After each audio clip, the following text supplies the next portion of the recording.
चलो शुरू करते हैं। मौन पठन के उद्देश्य। छात्रों में स्वाध्याय की आदत का विकास करना इसका उद्देश्य है। पठन की गति को बढ़ाना इसका उद्देश्य है। चिंतन मनन की शक्ति का विकास करना उद्देश्य है। शब्द भंडारण में वृद्धि करना इसका उद्देश्य है। ध्यान केंद्रीकरण का विकास करना इसका उद्देश्य है। अवकाशों के क्षणों का सदुपयोग करना इसका उद्देश्य है। सृजनात्मकता की योग्यता का विकास करना इसका उद्देश्य है। कल्पना शक्ति का विकास करना इसका उद्देश्य है। संस्कृत में विभिन्न विधाओं से प्रमुख तत्वों का परिचित करवाना इसका उद्देश्य है। मुख्य उद्देश्य को छांटकर कंठस्थ करने की योग्यता का विकास करना इसका उद्देश्य है। अधिग्रहण की क्षमता का विकास करना इसका उद्देश्य है। नवीन सूचनाओं को एकत्र करना इसका उद्देश्य है। जिज्ञासा का समाधान करना इसका उद्देश्य है। मौन पठन के भेद है। साधारण सामान्य मौन पठन, समाचार पत्र आदि पढ़ते समय द्रुत मौन पठन, कथा शिक्षण सरल जिसकी भाषा शैली सरल हो, गंभीर गहन या गंभीर मौन पठन जिसकी भाषा शैली जटिल हो, सारगमती हो, तथ्यात्मक हो। लेखन कौशल कौन सा है? उद्देश्य पठित लिखिता भी अभिव्यक्ति, पठित कर लिखित अभिव्यक्ति, है ना। भाषा कौशलों में अंतिम कौशल है, सबसे कठिन कौशल है। इस कौशल में भाषा या अपने विचारों का स्थायित्व प्रदान किया जाता है। भाषा को लिपिबद्ध करना लेखन है। भाषा का सहज रूप भाषण है तथा उसी का प्रतिबिंब लेखन है। सहज रूप क्या है? भाषण है, उसका प्रतिबिंब क्या है? लेखन है। पठन व लेखन के क्रम को लेकर शिक्षा शास्त्रियों में मत है, जिसमें एक है फ्रोबलेर और एक है मोंटेसरी। इसको बहुत ध्यान रखना। फ्रोबलेर ने क्या है, क्या कहा है? पहले श्रवण आएगा, फिर भाषण आएगा, फिर बोलेगा, फिर लिखेगा। इसमें ध्यान रखना, पहले इसमें लेखन है, फिर पठन है। ठीक है, आगे बढ़ते हैं। टाइम इतना नहीं है कि हम इतना टाइम दे सकें। अन्य शिक्षा शास्त्रियों पठन व लेखन को साथ साथ स्वीकार किया है। लेखन कौशल में लिपि वर्तनी का सर्वाधिक महत्व है। लेखन कौशल के उद्देश्य है भावों को स्थिर रूप प्रदान करना, भावों के लिए आकृति निर्माण करना, पठित वस्तु को लिखित रूप में अभिव्यक्त करना और छात्रों के लेखन शक्ति का क्या करना? विकास करना। शुद्ध वर्तनी का ज्ञान प्रदान कराना, विराम चिन्हों का प्रयोग का ज्ञान प्रदान करवाना, सृजनात्मक शक्ति का विकास करना। अब है ना, सुंदर लेख के क्या क्या कारण हो सकते हैं? देखो, बॉल पेन का उपयोग करेगा तो सुंदर लेख होगा शुरुआत में। लेखनी ग्रहण करने की, लेखन में असुविधा युक्त स्थान पर बैठना, उपवेशन करना, है ना, और सही ज्ञान का अभाव होना, विराम चिन्हों के प्रयोग में ज्ञान का अभाव होना, लेखन अभ्यास की न्यूनता। लेखन अभ्यास की क्या है? न्यूनता। त्रियक लेखन का दुरअभ्यास, मतलब कोई कुछ लोग ऐसे लिखते हैं पीछे यूं यूं लिखते हैं, तो ये दुरअभ्यास, अभ्यास नहीं, दुरअभ्यास। अध्यापक का लेख आदर्श नया लेख हो। सुंदर लेखन के उपाय, लेखनी ग्रहण करने पर रीति का सम्यक प्रशिक्षण देना, सही ढंग से लेखनी पकड़, पेन को ढंग से पकड़, लेखन के समय उचित वातावरण की व्यवस्था होना, सुविधाजनक स्थान पर उपवेशन में लेखन कार्य करना, लेखन का अधिकाधिक अभ्यास होना, लिपि का सही ज्ञान होना। यही है इसके उद्देश्य, मतलब उपाय, उपाय। ठीक है। आँखों से कागज की उचित दूरी बनाए रखना, अक्षरों की सुसंगत तथा सुव्यवस्थित करना, अध्यापक के लेख आदर्श लय होना, समय समय पर सुलेख प्रतियोगिताओं का आयोजन होना। लेखन कौशलों के सोपान: तथ्यों का संकलन, व्यवस्थापन, प्रारूप निर्माण, संपादन और पुनरावृत्ति। कौन कौन से हैं? तथ्यों का संकलन करोगे, व्यवस्थापन करोगे, प्रारूप निर्माण करोगे, संपादन करोगे और पुनरावृत्ति करोगे। लेखन की व्यवस्था: प्राथमिक व्यवस्था में क्या रखोगे? लेखन में सुधार, तत्पर होना। द्वितीय में क्या रखोगे? वर्णों की संरचना सीखना। तृतीय में क्या रखोगे? शब्दों व वाक्यों की संरचना सीखना। फिर क्या करेंगे? लेखन का अभ्यास करना। पहले तो लेखन के लिए तत्पर करो उसको, है ना। फिर उसके बाद वर्णों को सिखाओ, फिर वाक्यों की संरचना सिखाओ, फिर क्या करोगे? अभ्यास करो। ठीक है। लेखन की क्या है? अवस्था है। प्रथम अवस्था कौन सी है, सेकंड अवस्था पूछ सकते हैं। लेखन के कौशल के विकास के उपाय: अध्यापक द्वारा श्यामपट्ट का अधिकाधिक प्रयोग करना और छात्रों द्वारा जो गृह कार्य के अतिरिक्त अन्य विषयों पर लेखन कार्य अभ्यास कराना, निबंध लेखन, पत्र लेखन आदि कार्यों हेतु छात्रों की प्रेरित करना, संस्कृत में पत्रिकाओं में हास्य कविताएं, कथाएं, अनुभव आदि का लेखन हेतु प्रेरित करना। लेखन शिक्षण की विधियाँ, पहली है मोंटेसरी विधि, बहुत इंपॉर्टेंट है। मोंटेसरी विधि लेखन से संबंधित है, ध्यान रखना, लेखन से संबंधित है मोंटेसरी विधि, है ना। किससे संबंधित है? लेखन से। किससे संबंधित है? लेखन से, राइटिंग से संबंधित है। इस विधि के अंतर्गत सर्वप्रथम काष्ठ फलक मतलब जो स्लेट होती है पर बड़े बड़े आकार के अक्षरों पर उंगली संचालन का कार्य करवाना, पहले उंगली चलवाओ, ठीक है। तत्पश्चात पेंसिल अनुवर्तन पेंसिल उपलब्ध करवाओ एवं अंत में लेखन अभ्यास कराया जाता है। मोंटेसरी ने 3 वर्ष की आयु के बाद बालकों को वर्ण रचना सीखने का सीखने मतलब उसने बताया है कि 3 वर्ष की जब आयु हो जाती है ना तब बच्चा लेखन कार्य सीखता है, मतलब लिखने में समर्थ हो पाता है। यह विधि है जो स्वयं करके सीखना व खेल खेल में सीखना सिद्धांत पर आधारित मानी जाती है, ठीक है।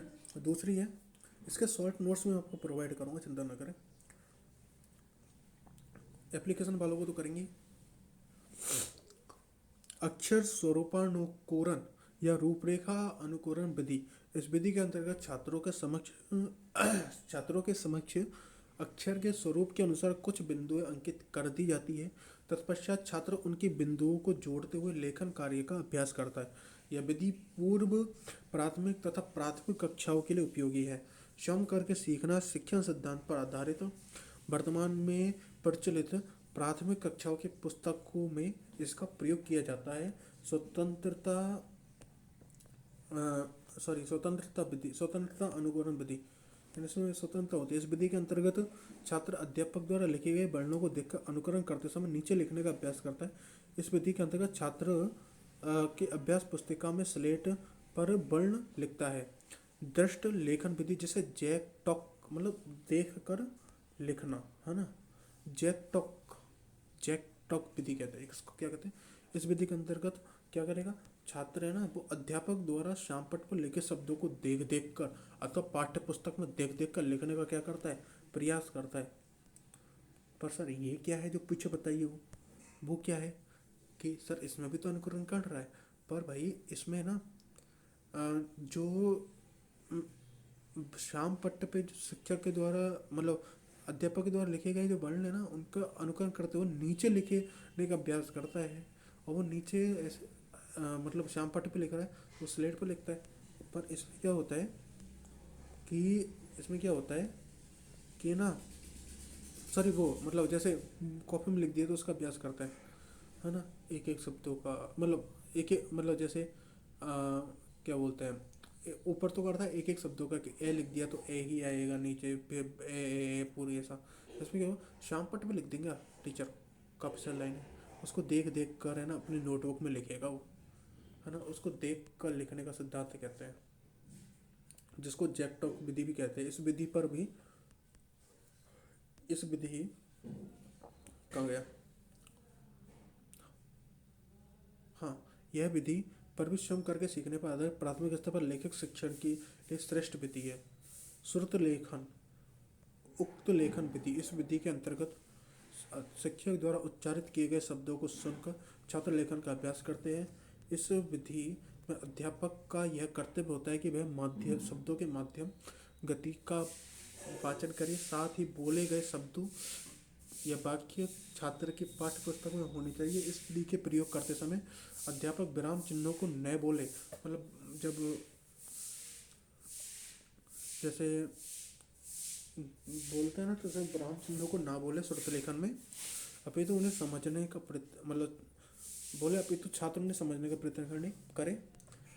यह विधि उच्च प्राथमिक स्तर पर माध्यमिक स्तर के लिए सर्वश्रेष्ठ है, प्राथमिक स्तर के लिए और माध्यमिक स्तर के लिए सर्वश्रेष्ठ है ये वाली विधि। रचनात्मक तिथि,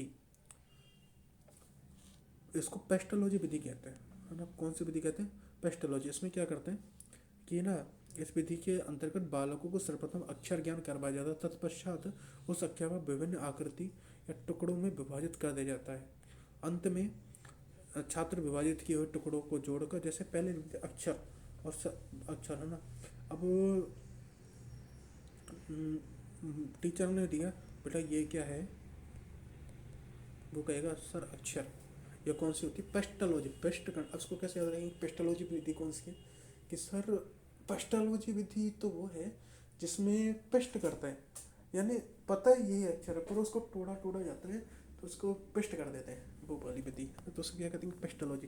पेस्टोलॉजी विधि का मतलब है कि वो टूटे हुए शब्दों से नए शब्द बनाना, उसे क्या कहेंगे? रचनात्मक विधि कहेंगे। यह एक रुचि के रूप में भी है, मनोवैज्ञानिक भी है।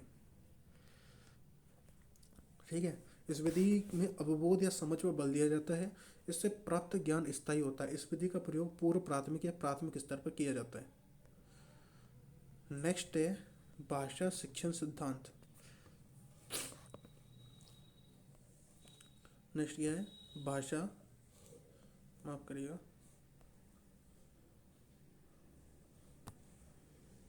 भाषा शिक्षण सिद्धांत। स्वाभाविकता का सिद्धांत,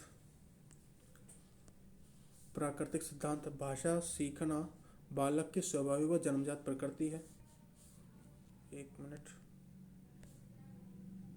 है ना।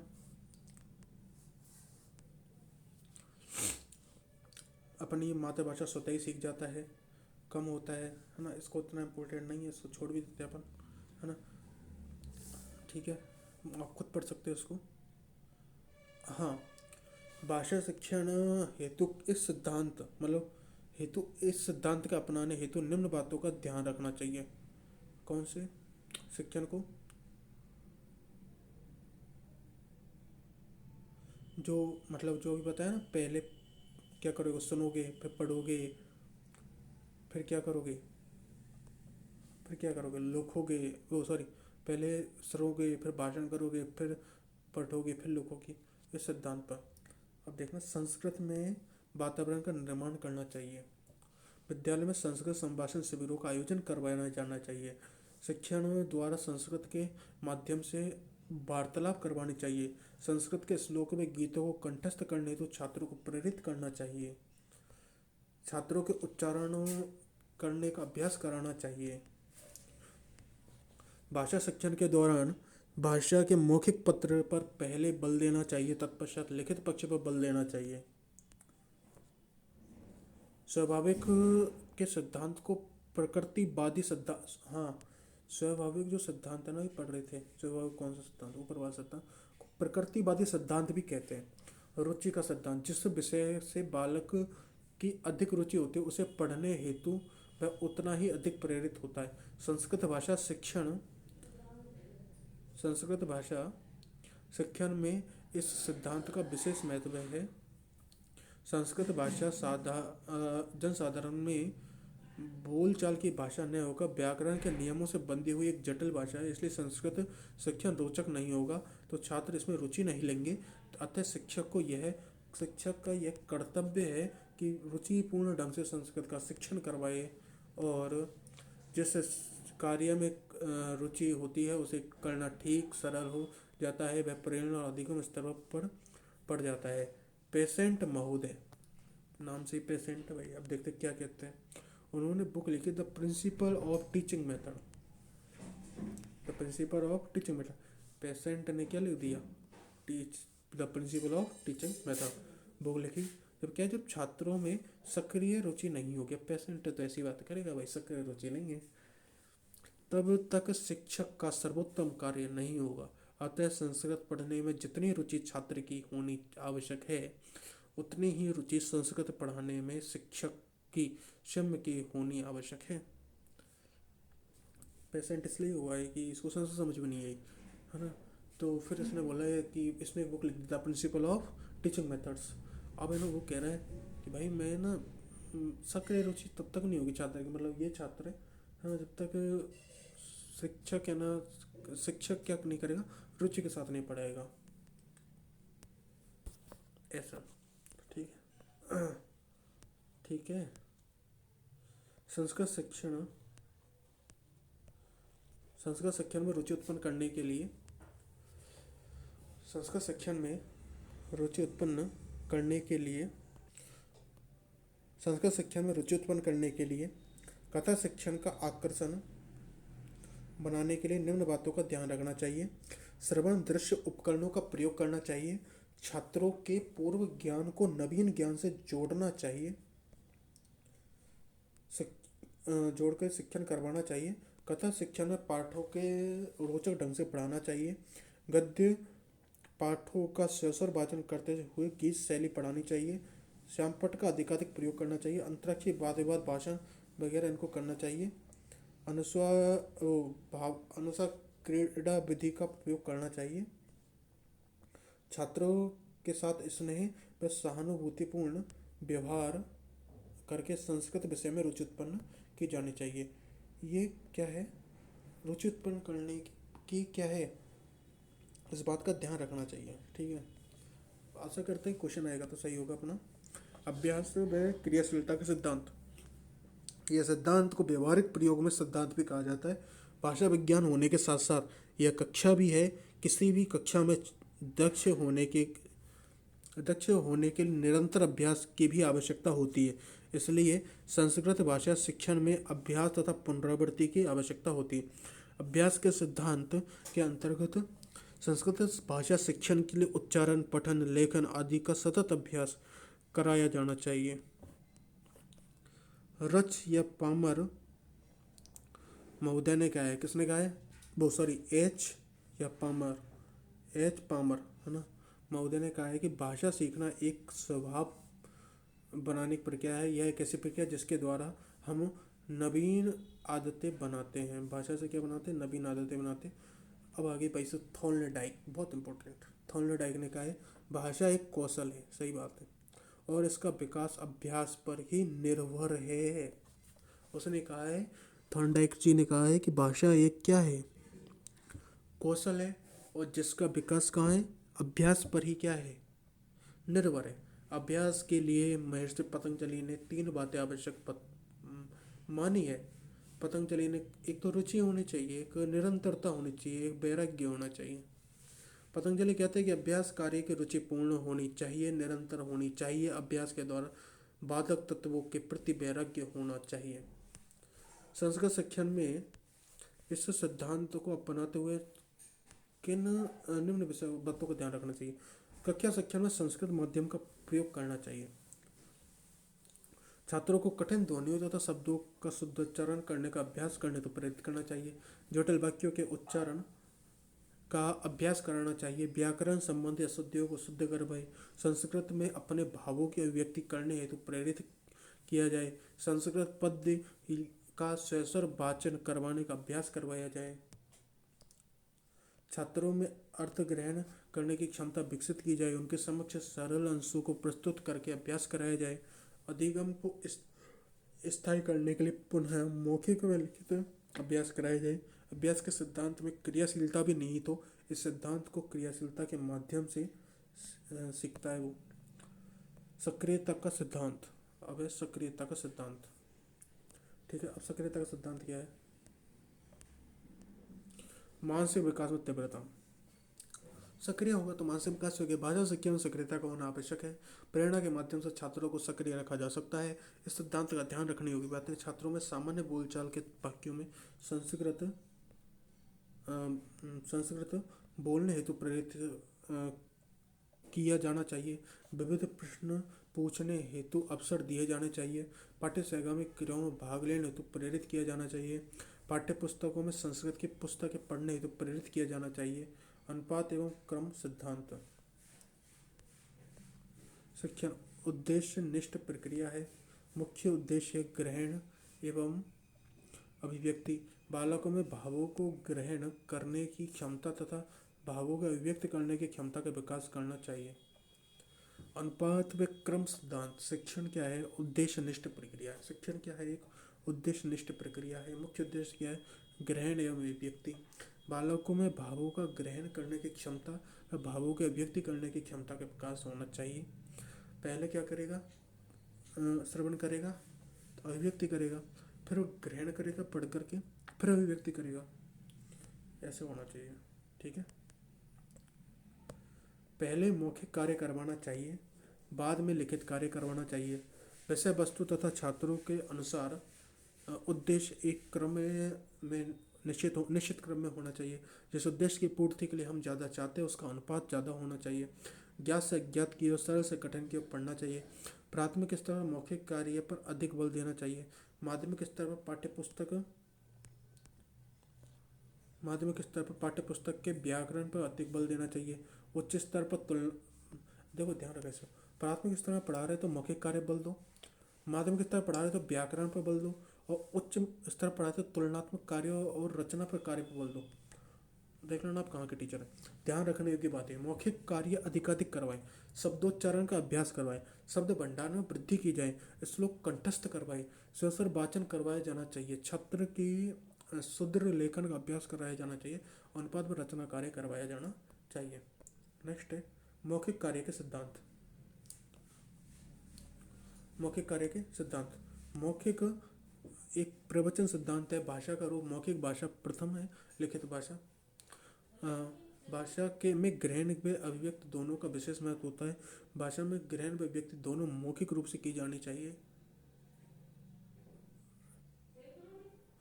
श्रवण व भाषण। सर्वप्रथम शैशवावस्था के भाषा सुनता है, बाद में अनुकरण करता है। श्रवण और भाषण कानों में, जिह्वा में। भाषा शिक्षण की प्रक्रिया में कर्ण व जिह्वा से, ठीक है, भाषा शिक्षण की प्रक्रिया में कर्ण व जिह्वा से आरंभ होती है तथा इसी प्रकार मौखिक कार्य प्रारंभ करना चाहिए। कानों द्वारा सुनना, जिह्वा द्वारा बोलना, वे दोनों ही संस्कृत शिक्षण के आधार है। संस्कृत के आरंभ में मौखिक कार्य वार्तालाप कराया जाना चाहिए। अंतराक्षरी, वाद विवाद, भाषण, श्लोक पाठ आदि प्रतियोगिताएं आयोजित की जानी चाहिए। स्वतंत्रता एवं व्यक्तिगत भिन्नता के सिद्धांत। स्वतंत्रता एवं व्यक्तिगत भिन्नता के सिद्धांत। प्रत्येक बालक व्यक्तिगत रूप से एक दूसरे से भिन्न होता है।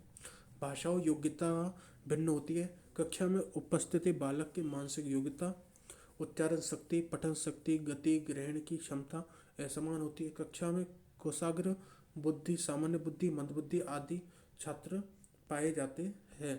छात्रों की व्यक्तिगत भिन्नता संस्कृत भाषा शिक्षण को प्रभावित करती है। सभी बुद्धि के बालकों के लिए अलग अलग अभ्यास तैयार करनी चाहिए। छात्रों को एक समान समझकर शिक्षण कार्य करवाता है, किंतु भाषा एक कौशल है, इस पर अधिकार व्यक्तिगत क्षमता के अनुसार ही किया जा सकता है।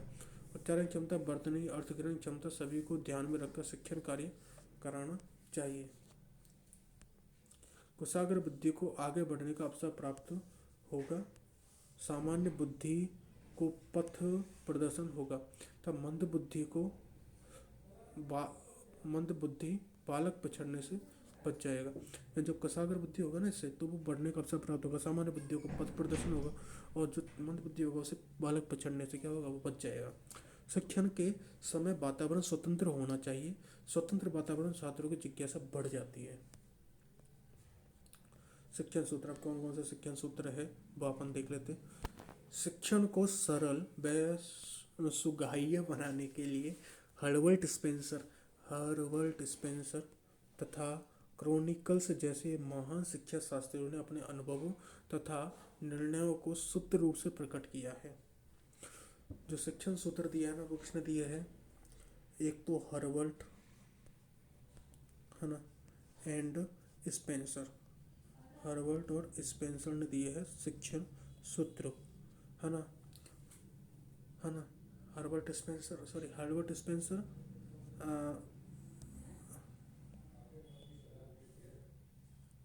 है ना, हर्बर्ट स्पेंसर, और किसने दिए हैं? हर्बर्ट स्पेंसर ने दिए हैं, और किसने दिए हैं?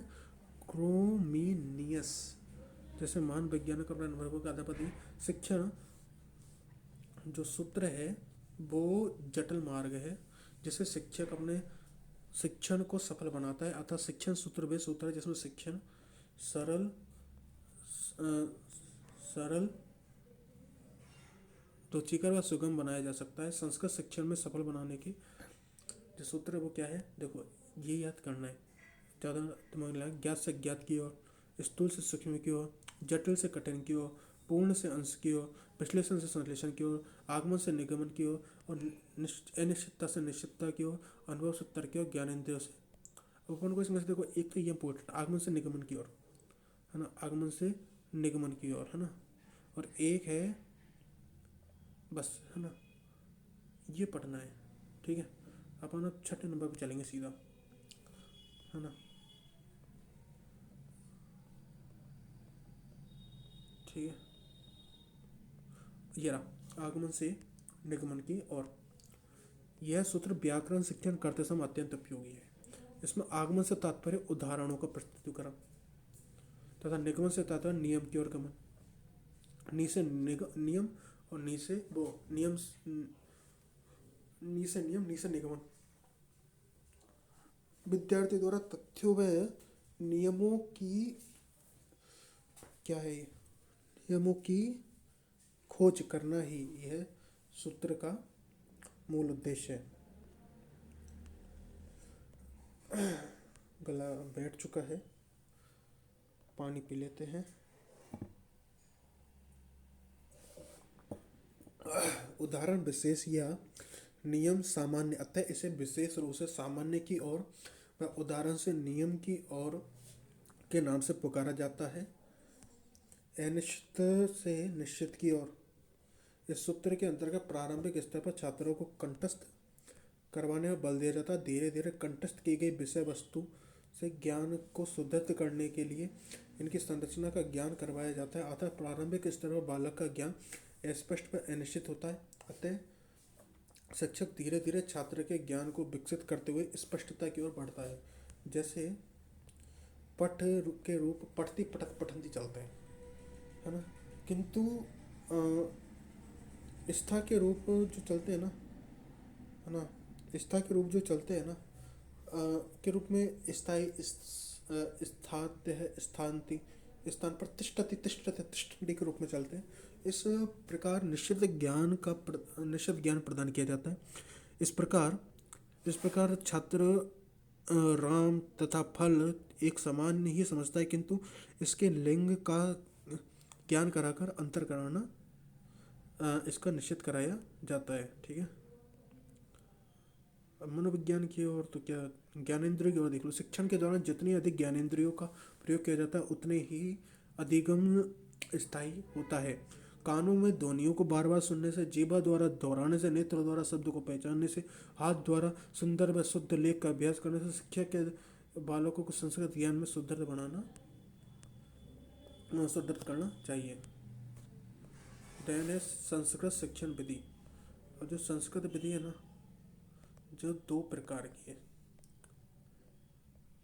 जो संस्कृत विधि है ना, तीन प्रकार की, सॉरी, संस्कृत विधि। देखो पहले तो थोड़ा सा इसका देख लेते हैं।